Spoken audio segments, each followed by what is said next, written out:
Après la fondation de l'Académie canadienne de médecine du sport et de l'exercice, et avant la création de l'examen, deux cliniques ont commencé à offrir une formation en médecine du sport et de l'exercice, sous forme de fellowship.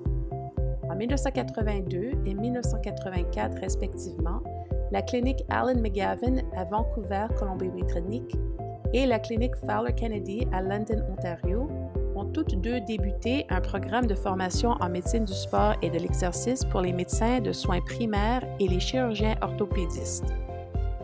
Les deux cliniques ont également mis au point un environnement multidisciplinaire sous un même toit pour les patients et les résidents, comprenant des médecins de sport, des chirurgiens, des thérapeutes et d'autres professionnels de la santé.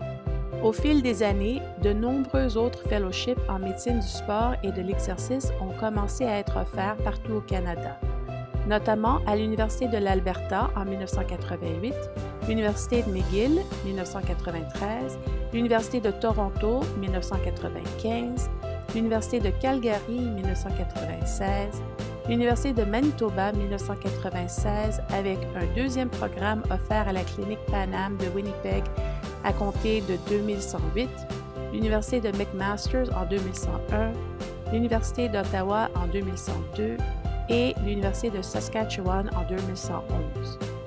Au sein de l'Académie, les médecins-chefs de ces programmes ont commencé à se réunir. Au début, chaque fellowship était sa propre entité, variant en durée, certains 1 an, d'autres 2, en financement, modèle autofinancé, fonds de fondation ou autres méthodes de financement, et en programme de formation.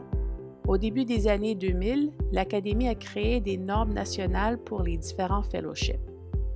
Comme la médecine du sport et de l'exercice continua de croître en tant que domaine de médecine au Canada, différents fellowships ont commencé à s'affilier à des programmes universitaires et à recevoir un financement plus structuré.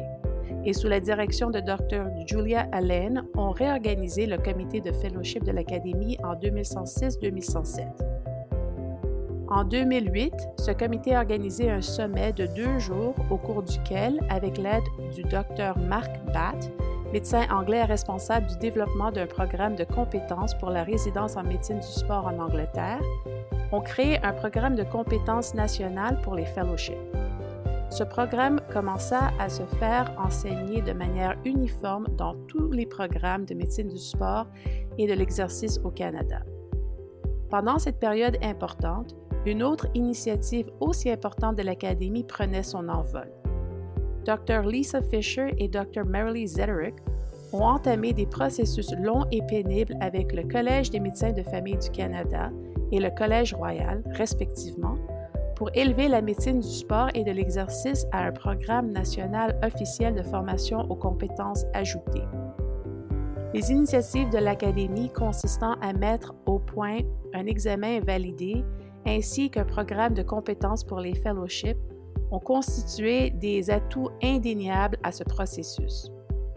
Après plus de 10 ans de consultations prolongées et de collaboration avec de nombreux comités des deux collèges et avec l'aide de nombreux médecins de l'Académie, sous la direction de Dr. Fisher et Dr. Zederich, la médecine du sport et de l'exercice a finalement été reconnue avec succès par les deux collèges, avec un certificat de compétences supplémentaire de catégorie 1 au niveau du Collège des médecins de famille du Canada et un statut de diplôme au niveau du Collège royal.